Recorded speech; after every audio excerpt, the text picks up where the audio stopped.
노년의 품격 가꾸기 26만 126번님께 드리는 아침 인사. 오늘 들려드릴 이야기는 지금으로부터 반세기쯤 전 이웃나라 대만에서 있었던 실화입니다. 한 사람이 청춘의 오만함을 지나 노년의 고백 앞에 이르기까지 평생 가슴에 묻어두었던 삶의 고백입니다. 이 이야기를 전하는 이는 대만 육군 사관학교 교수로 근무하다가 이제 인생의 황혼길에 선 노년의 남자입니다. 젊은 시절 보지 못했던 것을 늦은 나이에야 비로소 보게 된 사람, 눈이 아니라 마음의 시력을 되찾은 한 남자의 이야기입니다. 오늘 아침 겉모습이 아닌 삶의 깊이와 사랑의 무게를 조용히 되새겨보는 시간이 되시길 바라며 가장 아름다운 아내라는 제목으로 이야기를 전해드립니다. 제목 가장 아름다운 아내. 그날 주도양 박사의 집도로 각막 이식 수술을 받았다. 마취가 된 눈언저리는 아무 감각도 없었으나 의식만은 또렷했다.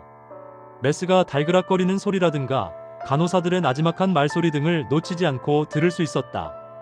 오른쪽 눈에 이상이 생긴 것은 3년 전의 일이었다. 처음엔 가벼운 염증이려니 하고 대단치 않게 생각했다. 그런데 퉁퉁 부어오른 눈의 부기가 여간해서 가라앉을 줄을 몰랐다. 결국 대만 3군 종합병원에 가서 진찰을 받았다. 그때 이미 오른쪽 눈의 시력을 거의 잃은 뒤였다. 각막염이었다. 나에게 있어 그것은 절망적인 선고였다. 왜냐하면 왼쪽 눈 역시 이미 지독한 원시로 재구실을 하지 못하고 있었기 때문이었다. 그로부터 1년이 지나서였다. 각막 이식 수술을 받으면 시력을 되찾을 수 있다는 놀라운 말을 들었다. 아내에게 그 말을 했더니 그녀의 얼굴이 환히 밝아졌다. 아내는 아무 말 없이 예금 통장 하나를 꺼내 내밀었다. 대만 돈으로 2만 달러 정도가 들어있었다. 오랫동안 남몰래 모아온 돈이라고 했다. 모자라면 또 어떻게 마련해 볼게요. 아내가 웃어 보였다. 아무 걱정 말라는 듯. 이번 기회에 꼭 시력을 되찾아야 해요. 당신 눈이 안 보이면 우리 집안 전체가 장님이 되는 거나 마찬가지니까요. 주 박사는 대만 각막 이식 수술의 개척자이자 최고 권위자였다. 나는 수술 희망자 명단에 즉시 이름을 올렸다. 그리고 채 한 달이 못 되어 병원 측으로부터 연락이 왔다. 교통사고로 죽은 사람이 있는데 평소부터 장기 기증을 해달라고 아내에게 유언을 했답니다. 대신 각막을 양도하는 비용 1만 달러를 달라는 조건입니다. 그 집에 어린아이들만 6이라니까 살림 사정이 빠듯하기도 하겠지요. 어떻습니까? 수술을 하시겠습니까? 수술 비용과 입원비 등을 합치면 대략 8,000달러가량 되지 않을까 싶었다. 합치면 1만 8,000달러. 가능한 조건이었다. 결국 나는 그 각막을 양도받기로 결심을 굳혔다. 그리고 다음날 입원을 했다. 따지고 보면 나는 꽤 운이 좋은 편이었다. 각막을 얻기 위해 몇 해씩 기다리는 수술 희망자들이 무척 많다는 것이다. 수술은 성공적으로 끝났다. 회복실로 옮겨졌을 때 딸아이 소용이가 내 곁에 다가와 속삭였다. 고생 많으셨어요. 잘 끝났대요. 이제 걱정 말아라. 엄마는 왠지 두려워 못 오겠다더군요. 괜찮더라고 전해라.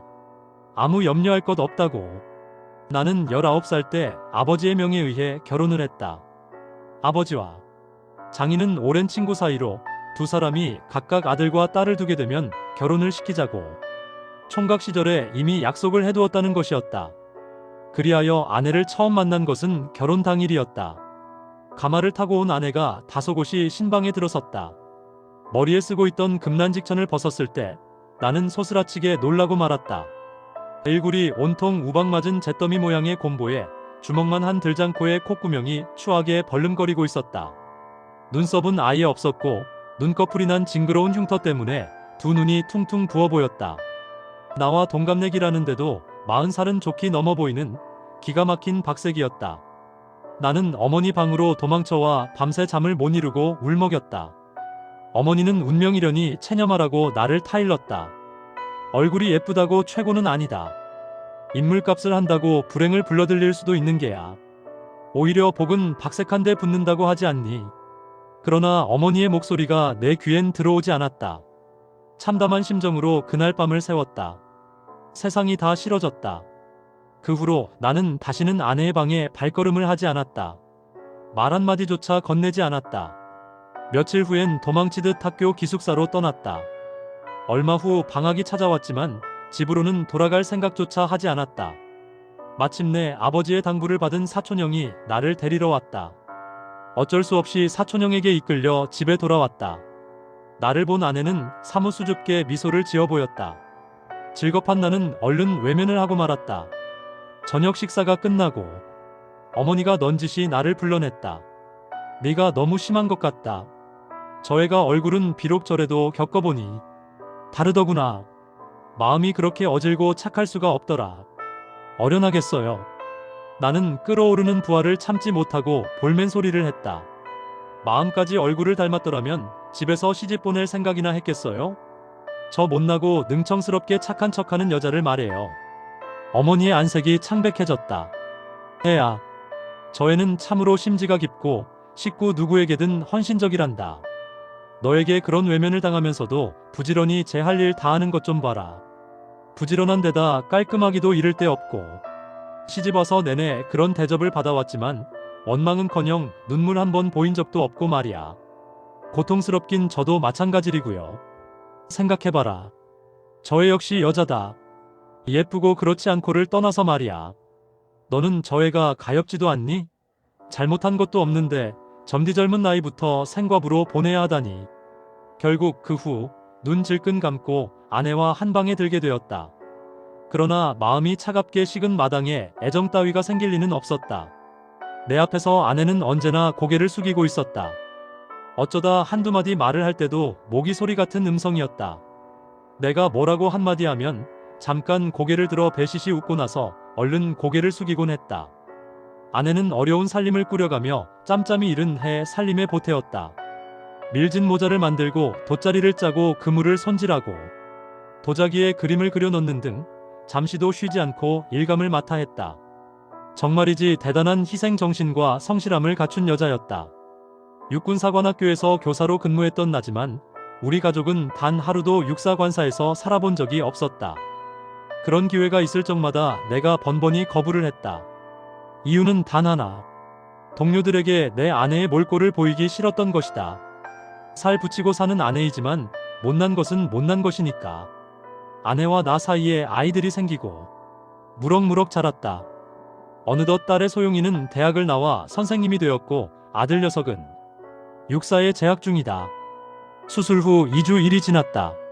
실을 뽑는 날이었다. 그 2주일은 불안 속의 나날이었다. 그 와중에 늘 생각나는 사람이 있었다. 나에게 각막을 제공했다는 그 사람이었다. 나는 딸애에게 말했다.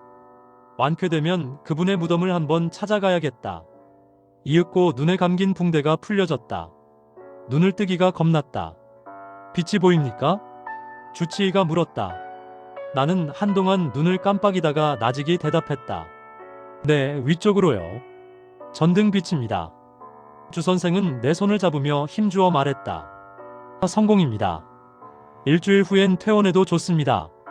그로부터 일주일 하루도 거르지 않고 시력 검사를 받았다.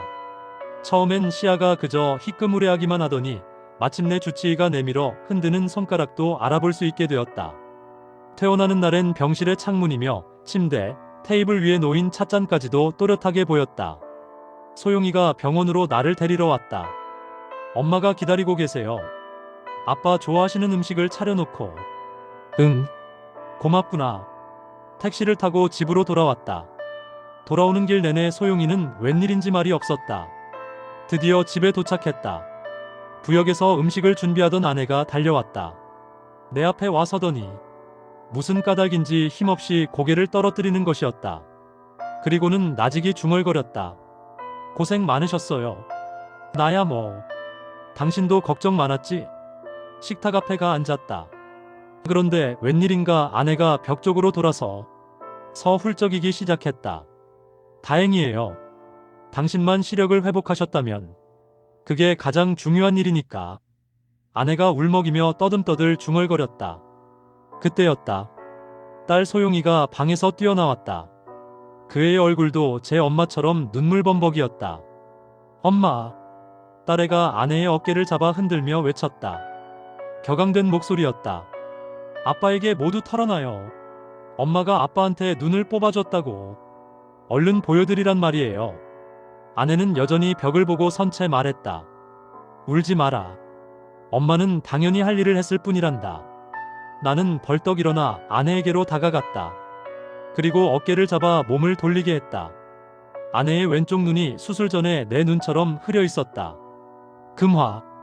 아내의 이름을 부른 것은 20여 년 만에 처음이었다. 왜 이런 짓을 했소? 아내의 어깨품 쥐고 흔들었다. 목이 메어 말이 나오지 않았다. 당신은 제 남편이니까요. 아내는 그렇게 말하더니 고개를 떨어뜨렸다. 나는 아무 말도 할 수 없었다. 격정이 화닥화닥 불꽃을 일으키며 온몸으로 퍼져나갔다. 나는 더 이상 몸을 지탱하지 못하고 마룻바닥에 털썩 무너져 내렸다. 그리고 아내의 발 앞에 무릎을 꿇었다. 맺는 말. 우리는 종종 젊은 날의 눈으로 사람을 판단하고 늦은 날의 가슴으로 그 판단을 후회합니다. 이 이야기는 말해줍니다. 사람의 아름다움은 눈에 보이는 얼굴이 아니라 끝까지 지켜내는 마음의 방향에 있다는 것을, 그리고 사랑이란 말로 증명되는 것이 아니라 침묵 속에서, 희생 속에서 아무도 알아주지 않아도 기꺼이 내어주는 것임을 일깨워줍니다.